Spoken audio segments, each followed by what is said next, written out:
I'm Leska Merritt, and I'm one of the instructors here at Career Point College. I've always wanted to be a nurse. Even when I was a little girl, I used to play dress up and with a stethoscope and everything like that, the medical bag.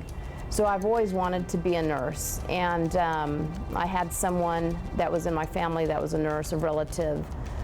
So I was kind of pointed in that direction also. But to me, being a nurse, it has to be a passion that someone has. You have to be very compassionate, understanding. It's very hard work, but to me it has been worth it all these years. I've really enjoyed taking care of patients that are ill. You're not only taking care of ill patients, you're taking care of their family members, and I just love taking care of patients that aren't doing so well, and if you can come in and just make them happy, you know, just for a few moments, that is all worth it to me. Years ago, where I was working in a SICU unit here in San Antonio, and it was a ICU taking care of cardiovascular patients, in which I had a patient that was an open heart patient come through. And during the night, I mean, he had various IVs.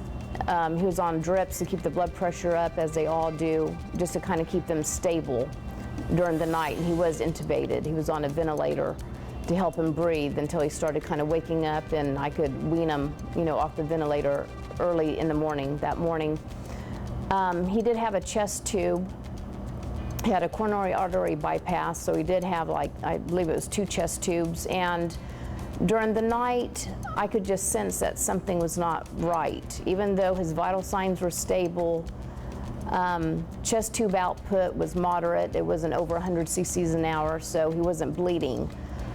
I just felt that I needed to watch him for some reason more that night, even though I had another patient that was right in the next bed by him. About 3 in the morning, he started moving around. He was waking up a little bit more, so I was going to start trying to wean him off the ventilator at that time.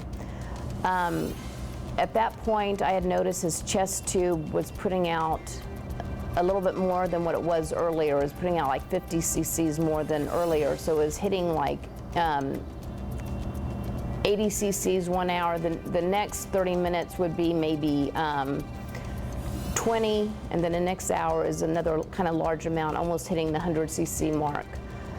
I went ahead at that time and called the surgeon, and this was like 3:30 in the morning, and I said, I think you need to come in and just look at this patient. He just doesn't look right to me. His blood pressure is labile, you know, a little bit, but what concerned me was the amount of drainage he was putting out. It wasn't every hour, or it wasn't excessive, but it was just kind of just one hour it was a low amount, the next hour it was hitting on the high end. And thank goodness he was the type of the doctor that would listen to his nurses. He had no problem with coming in. He came in, he got the OR team, took the patient in, and the patient was in early stages of tamponade, where he was bleeding around the heart. And I was relatively at that time a new RN, maybe for about 2 years. So this has been quite some time ago, but I'll never forget the doctor coming up to me and saying, you know, you did a great job. You caught this early. And we went ahead and evacuated the blood from around the heart. I put in another chest tube, and the really cool thing was that patient coming back after about a month after he had the bypass. He came back to me and he said, I just wanted to thank you for saving my life. And he said, I will pray for you every day for the rest of my life. So that was a really neat thing. My goals are just to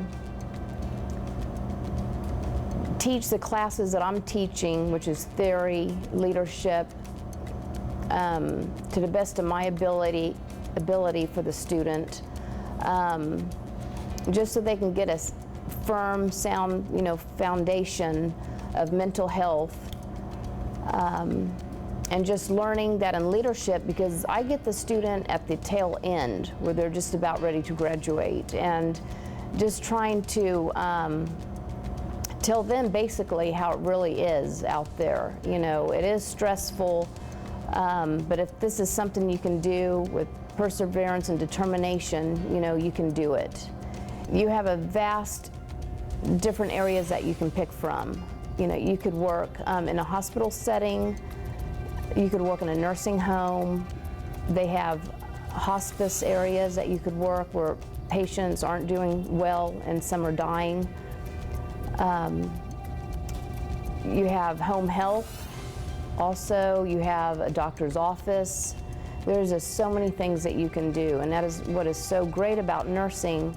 You have so many avenues to pick from. I'm the type of instructor that, you know, I worry about all of my students and I want them all to do well. And if I see someone that is struggling or not understanding, I try to take, you know, extra time with that student.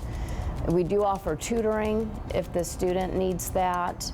They're able to come by, you know, our offices at any time, you know, and seek further instruction that way. In the end, I just feel it's all worthwhile.